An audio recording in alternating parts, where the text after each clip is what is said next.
Scottie Pippen says Michael Jordan ruined NBA basketball. Scottie Pippen has gone swinging into Michael Jordan, claiming his former Chicago Bull teammate ruined the NBA. Ever since the release of Jordan's documentary, The Last Dance, the relationship between the two NBA legends has been rather frosty. Pippen clearly wasn't happy with the way he was portrayed in the Netflix series and has taken every opportunity since to slate MJ and the show's producers. So with Pippen's autobiography now hitting the shelves, there's a feeling he could unearth yet more dirty laundry about Michael Jordan. Excerpts of the book have been doing rounds ahead of a release, and now that the book is released, an indication of just how disgruntled Pippen is with his former Chicago Bull colleague. Pippen stated, "I may go as far to say Michael Jordan ruined basketball," he wrote.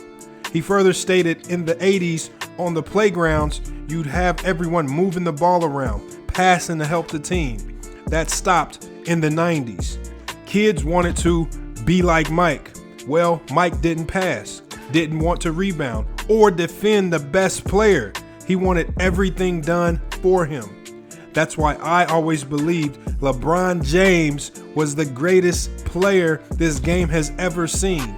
He does everything and embodies what the game is truly about.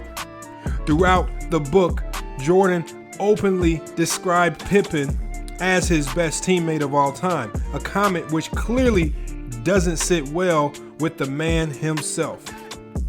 Watching the series, you could perhaps tell that Pippen wasn't overjoyed with playing second fiddle to MJ, yet he still did it for the sake of the team.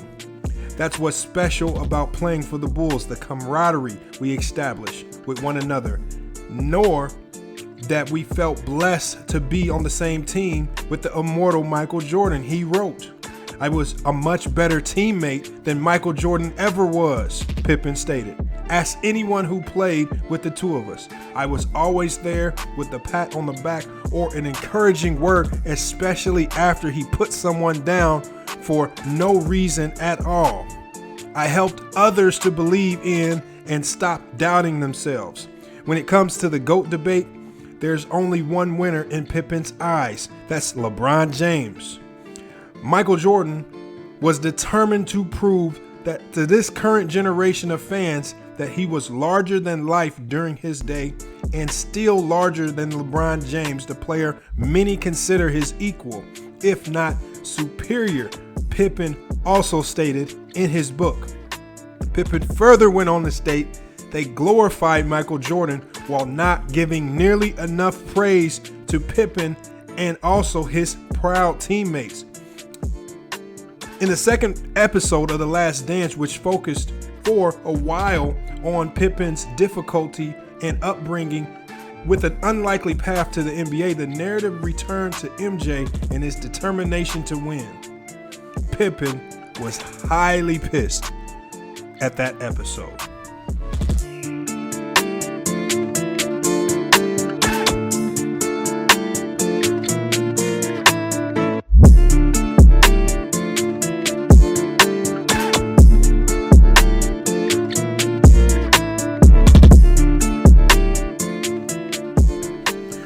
And there we have it right there. The book is finally released. I know we talked about this book before its release. If you guys have not got a copy of this book, I highly suggest you head over to Amazon.com and get your copy of the book Unguarded. There are digital copies. You can buy a physical copy. But this is a must read for anyone that likes to jump into these conversations that we have here on FYF Sports. Because this is an excerpt about Michael Jordan from the person that had not only a first-hand experience of playing with Michael Jordan, but he was a top 5 player in the same decade. And he had to play second fiddle to Jordan throughout their run of 6 NBA championships throughout the 90s. And as I read the book,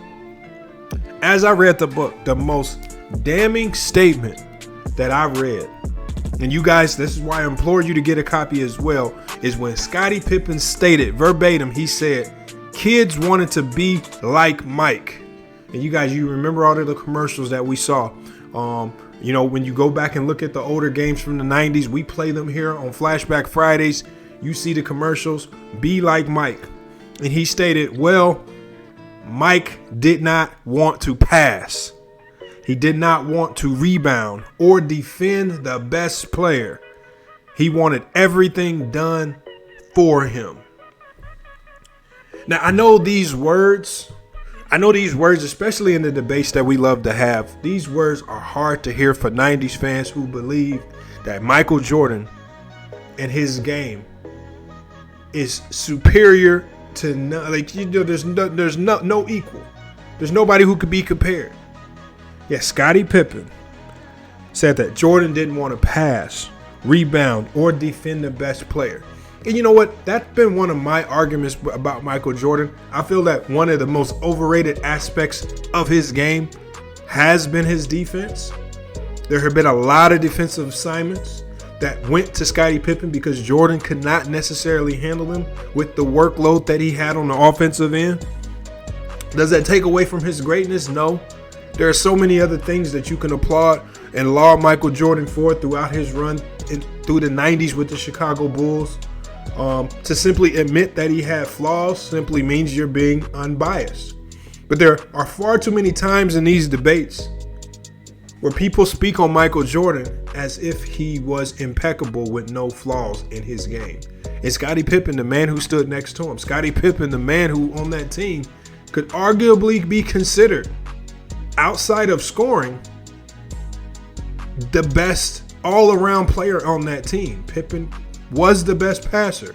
Pippen was the best facilitator. Rodman was the best rebounder, but the second best rebounder on that team, you have to give it to Scottie Pippen.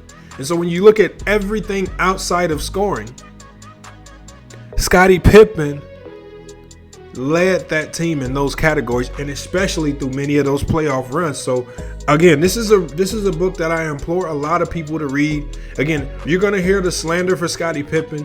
I've seen the things that Shaquille O'Neal, Charles Barkley, all of the players that look at Jordan as a god.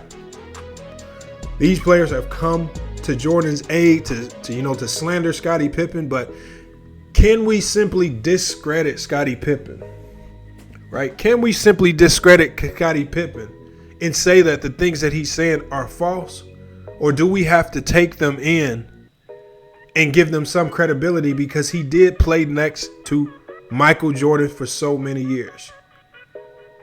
He has a first-hand account. And he even goes on to state in some of these things with regards to being a teammate. He goes on to state in his book.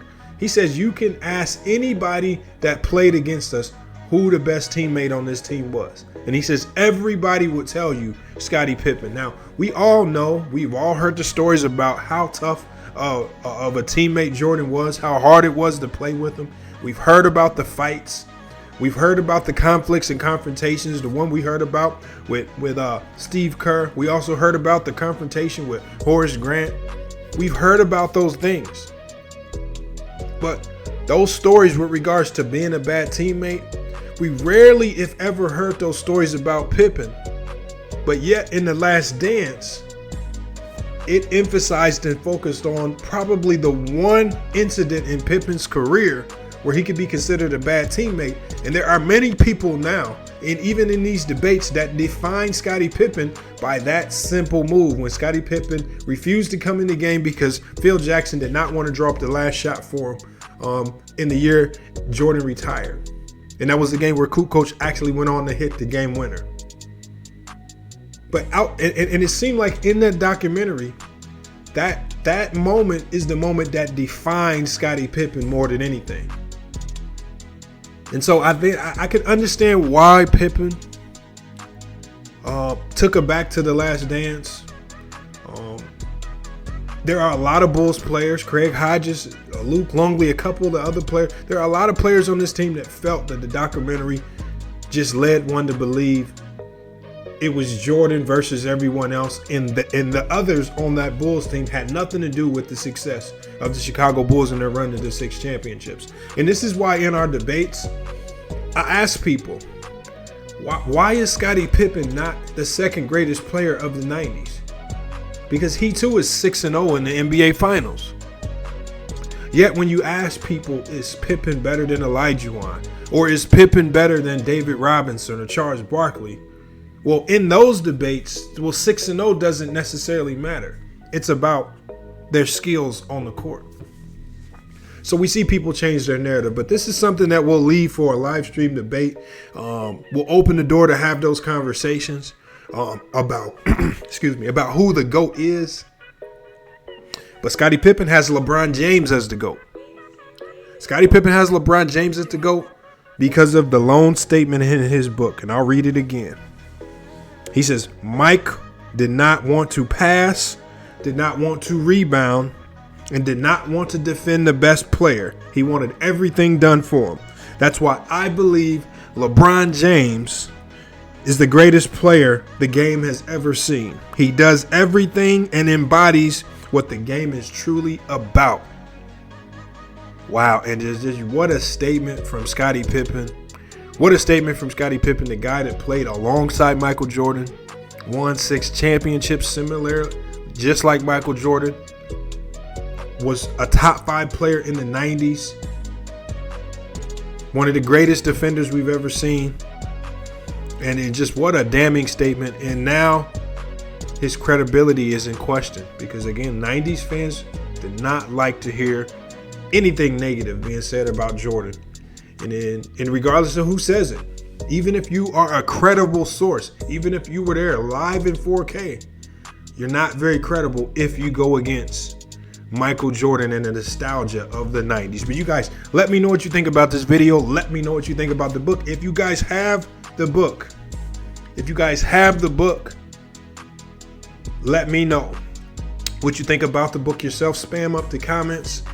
But this is definitely a must read if you don't have it. When we go live again, I'll have my copy of the book on hand, right? I can read different excerpts, more damning excerpts of Scottie Pippen on Michael Jordan and his thoughts on those teams that went to the final 6 times and went 6-0. But it's FYF Sports, man. It's been another great podcast episode. We'll be back with more sports and news.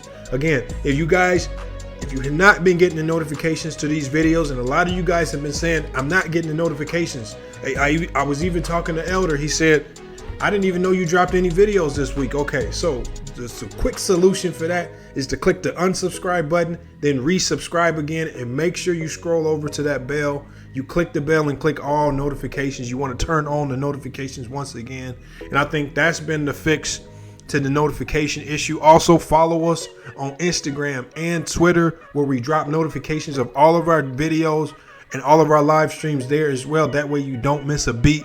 The link to our Discord is also going to be in the chat as well. We post all new videos and live streams in the Discord, so join our Discord as well. Join the community there as we look to build that community, just so we can make sure everyone, all 30,000 subscribers to this channel, get notifications when the videos drop. You know, we're just looking at some of the analytics. It still says about 45% of the viewers watching are not subscribed. So again, make sure you all hit that subscribe button, and let's start sharing the videos and liking the videos for the algorithm, because again, that notification bell is extremely tricky. Again, is it YouTube? I don't know, nor do I care. Algorithms don't stop what we got going on here at FYF Sports. But it's FYF Sports, man. Been another great podcast episode. We will be back with more sports news, but until then, it's FYF Sports.